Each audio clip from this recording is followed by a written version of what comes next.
Good morning और नमस्कार दोस्तों।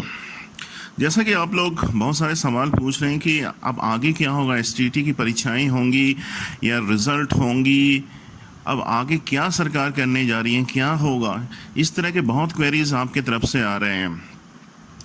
तो दोस्तों, सबसे पहली बात तो कोर्ट केसेस जो हैं उनका जब तक निपटारा नहीं होगा तब तक सरकार कोई भी कदम नहीं उठाने वाली। और ये बहाली जो है मेरे ख्याल से अब चुनाव के बाद ही एग्ज़ाम भी होगी, और जो भी बहाली करनी है, जो अगली सरकार आएगी वही इसकी बहाली करेगी। कोर्ट केस अगर जल्दी निपट जाता है तो भी बहुत कम चांस है कि एसटीटी की परीक्षाएं या रिज़ल्ट चुनाव से पहले हो जाए। तो सबसे पहले तो जब 4-5 केसेस हो गए हैं कोर्ट में तो उनका निपटारा होने में कितना समय लगता है। सबसे बड़ी चीज़ तो ये होगी, बहुत लोगों ने रिज़ल्ट के लिए केस किया हुआ है, और उधर जो नीरज जी की पार्टी है उनका जो मकसद था, उनका जो मंतव्य था, यानी कि एसटीटी को कैंसिल कराना, उसमें वो सफल रहे हैं। तो कहने का मतलब यही है कि जब तक कोर्ट केसेस का निपटारा नहीं हो जाता है सरकार कोई भी कदम नहीं चलने वाली है। अगर इसमें मामला उलझता है तो ये लंबा 5-10 साल के लिए भी खिंच सकता है। आप लोगों ने एसटीटी की परीक्षाएं दी और आप परिणाम का इंतज़ार कर रहे थे। आप चाहते हैं कि इसका परिणाम, मैक्सिमम लोग चाहते हैं कि इसका परिणाम घोषित हो जाए और हमें नौकरी जल्द से जल्द मिल जाए। पर अभ्यर्थियों, एक बात जान लो, इतनी जल्दी सरकार नौकरी नहीं देने वाली है। आपके सामने ही आपके भाई बंधु फिजिकल वाले, उनको तो एलिजिबिलिटी सर्टिफिकेट भी मिल गया, उन्होंने तो एसटीटी पास भी कर लिया, पर उनकी नियुक्ति का क्या हुआ? कोई प्रक्रिया नहीं है सरकार की तरफ से। बस उन्होंने एसटीटी परीक्षाएं ले ली, फिजिकल एजुकेशन वालों को डिग्रियां दे दी, और क्या आप सुन रहे हो उनकी बहाली का कोई भी एक भी स्टेप सरकार ने लिया है? तो ये जो सरकार है ना, चालबाज है, धोखेबाज है। और हमारे ही ग्रुप में कुछ ऐसे लोग हैं जो हवा फैला रहे हैं कि परीक्षाएं बीपीएससी के माध्यम से। तो मैं उन लोगों को बताना चाहता हूं, अगर आप में थोड़ा भी कॉमन सेंस होगा तो इन फेक न्यूज़ को आप पहचान लोगे। आप पढ़े लिखे हो, आपने बीटेक किया है, आपने आईटी की डिग्री ली है, पर आप फेक न्यूज़ को ट्रेस नहीं कर पाते हो। और एक विष्णु जी हैं और हल्ला कर रहे हैं बीपीएससी से एग्ज़ाम होगा, बीपीएससी के थ्रू होगा। आप एक फेक न्यूज़ को आइडेंटिफाई नहीं कर सकते हैं? अरे भाई, आप गूगल में जाइए, फेक न्यूज़ ट्रेसर होता है, वहाँ डालिए और पता कीजिए ये न्यूज़ सही है कि नहीं है। ये 2016-17 का न्यूज़ है, उसी को फिर हिंदुस्तान अखबार ने छाप दिया और ये वहाँ से बोल रहे हैं कि मैं ही गलत हूँ। तो क्या न्यूज़ है, आप पढ़िए, समझिए। अगर नहीं समझते हैं तो एडवाइस लीजिए किसी एक्सपर्ट से कि ये न्यूज़ सही है कि नहीं है। अपना मंतव्य, गलत मंतव्य ही आप लोग नहीं देने लगे। बीपीएससी से सवाल ही नहीं उठता है कि शिक्षकों की बहाली होगी। सरकार ने इस कैडर को ही मृत कर दिया है। अब जो भी बहालियां होगी नियोजित शिक्षक के रूप में ही होगी, और जो भी नए शिक्षक आएंगे वो नियोजित शिक्षक ही कहलाएंगे। यानी कि जो भी सरकारी स्कूल के परमानेंट शिक्षक होंगे वो नियोजित शिक्षक हैं। इन्होंने और एक कैडर बनाया हुआ है, आपको पता ही होगा, गेस्ट फैकल्टी का। ये इनके टेम्प्रोरी कैडर हैं, और नियमित शिक्षक तो रिटायर होने जा रहे हैं और उस कैडर को समाप्त कर दिया गया है। तो यही 3 कैडर बचे हुए हैं। नियमित शिक्षक, जो कि कैडर अब ख़त्म होने वाला है, जो रिटायर हो जाएंगे फिर ये ख़त्म।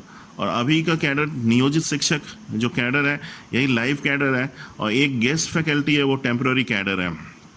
तो यही 3 कैडर एग्जिस्ट करते हैं। बीपीएससी की कहीं बात ही नहीं आ रही है इसमें। तो पता नहीं, आप लोग हल्ला करते हो बीपीएससी से एग्ज़ाम होगा, बीपीएससी से एग्ज़ाम होगा। मैं तो माथा पकड़ लेता हूँ, मैं सर पकड़ लेता हूँ। आप लोग कैसे एक झूठी खबर को मान लेते हो और उस पर डिस्कशन करने लगते हो?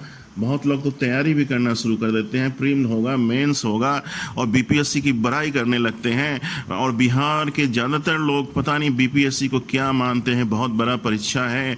मेरा एक मित्र था, वो बोलता था बीपीएससी की जो परीक्षाएं होती हैं उसमें खुले आम किताबें खोल के सब लिखते हैं। तो आप जान लो बीपीएससी एग्ज़ाम की क्या सच्चाई है। मैंने तो तैयारी नहीं की है बीपीएससी की। अब जो लोग बीपीएससी की तैयारी करते हैं बोलते हैं बीपीएससी बहुत अच्छा एग्ज़ाम है, तो मैं एक पोल खोल रहा हूँ उस एग्ज़ाम का, उसमें खुलेआम किताबें खोल के सब लिखते हैं, जो उसमें डिस्क्रिप्टिव टाइप के क्वेश्चन आते हैं। तो यही है बीपीएससी का सच्चाई बिहार में।